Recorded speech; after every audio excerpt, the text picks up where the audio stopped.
Hello everybody, and today I'm going to go ahead and show you one of the new zone, well not new zones, but newly added areas of Diamond Shores in patch 1.8. As you just saw, the Eye event actually just started, so this would be a perfect time to show it off. So this zone can be found right over here.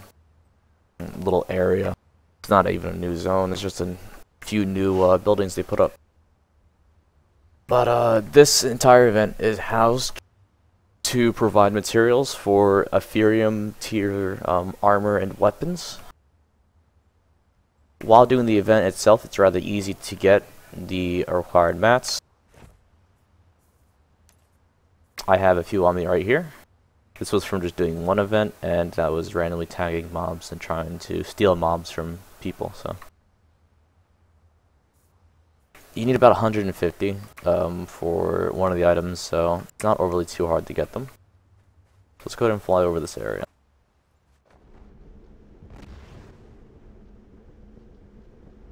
But it's a very nice looking area. I mean, looks good. This is the last part of the event. That's where a giant eyeball pops up. He's level 51. We're coming on to the second part of the event where a smaller ground eyeball pops up. And several mobs, of course, spawn around it, and they also drop the said items that are required for the crafts. And over here, as you can see, the mobs are spawning.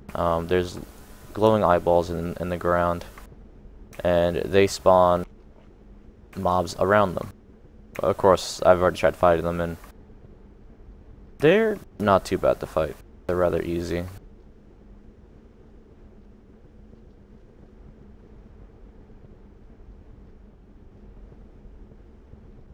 So I'll go ahead and just go through and show you guys each part of the events.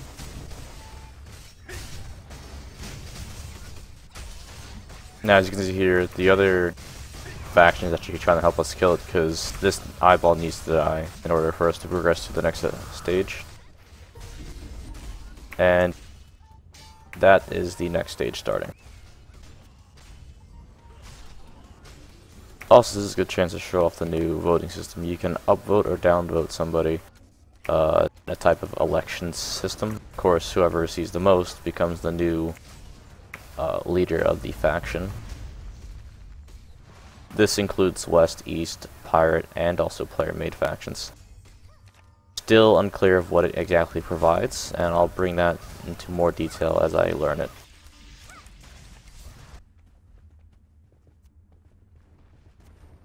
Okay, and now begins the next event of the eyeball. We gotta kill this big thing.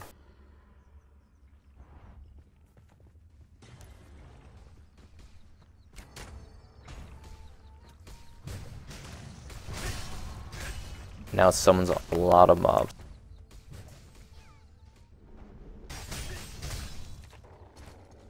Okay, now we wait till the larger group of people who have actually tagged the bigger mob, because otherwise if you try and contest it, you'll make it go free loot, and it could randomly go to anybody. Not sure what this eyeball drops yet, but I know that the first lower tiers drop an assortment of items. They drop this kind of stuff, this, and then as well as these. But these three items. Okay, and the next event has now started. Now, the good thing about these mobs is there's so many of them, and they have a guaranteed drop rate of these crafting mats. Now, there's other mobs that wander about before these events start, but they have a low chance of dropping the required items. Now, the good thing about these events is you get the quest completed just for being there, if you've at least killed one of the beginning eyeballs. And so the quest just auto-completes as long as you're near it, or have tagged at least once the destruction.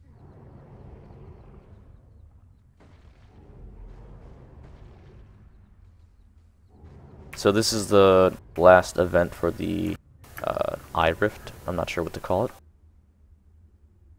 or what the official name of it is, but it is incredibly weird.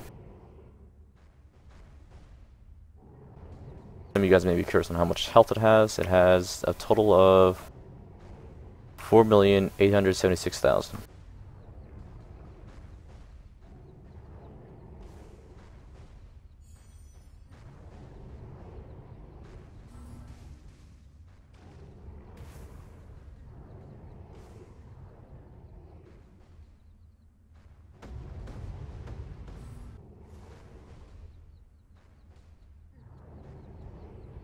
So, welcome to 1.8. Probably one of the more exciting things that came with it.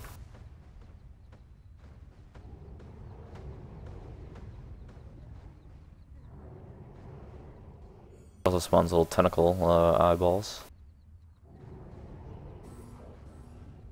They're adorable, aren't they? Being AoE to death.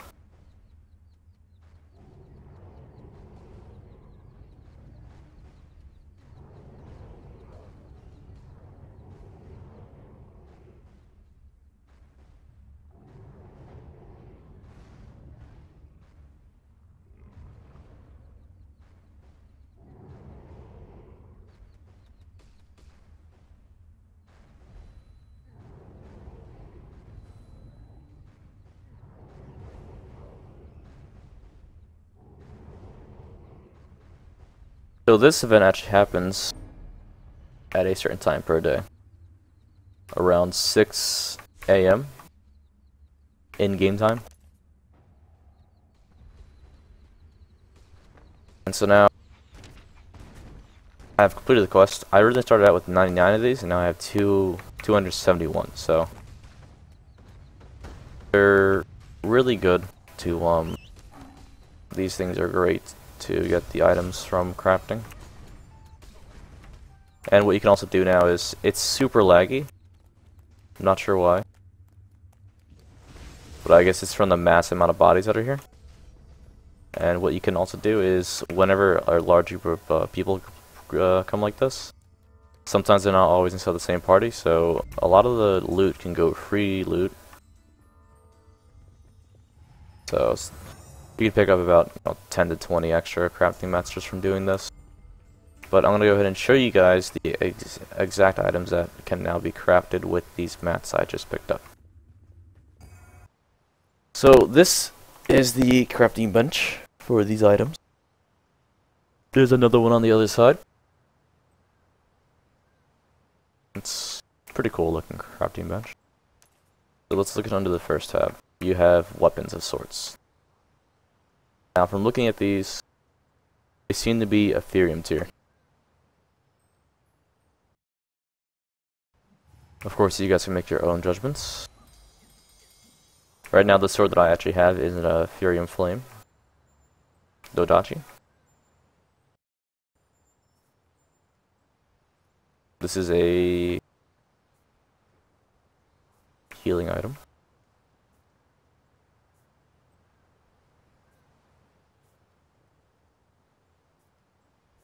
This is a bow. And then you got the shield, which actually looks like some decent stats.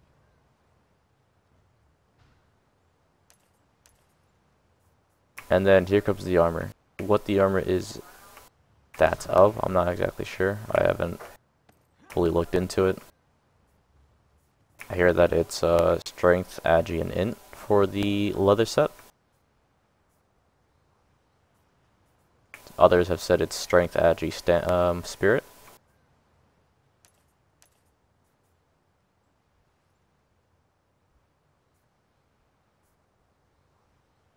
See, the mats aren't too hard.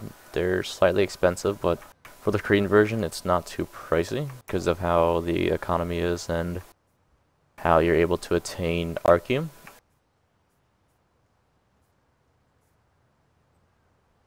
I also have I want to say it's Mag Desert plate.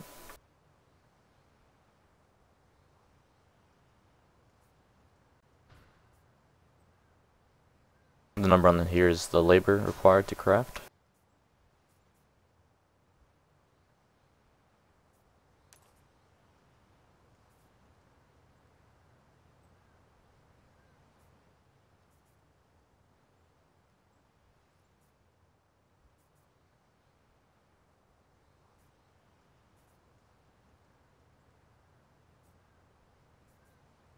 Fortunately though, by the time people actually have like epherium tier gear, this stuff won't be as useful to some. So guys, I hope that you enjoyed the little event. That's one new thing to 1.8. Thank you all for watching and hanging out. Feel free to like and subscribe on the YouTube, and feel free to join me on twitch.tv/happyghost1 live. You're more than welcome to ask me any questions. More than happy to answer them. Have a great day, guys. See you all next time.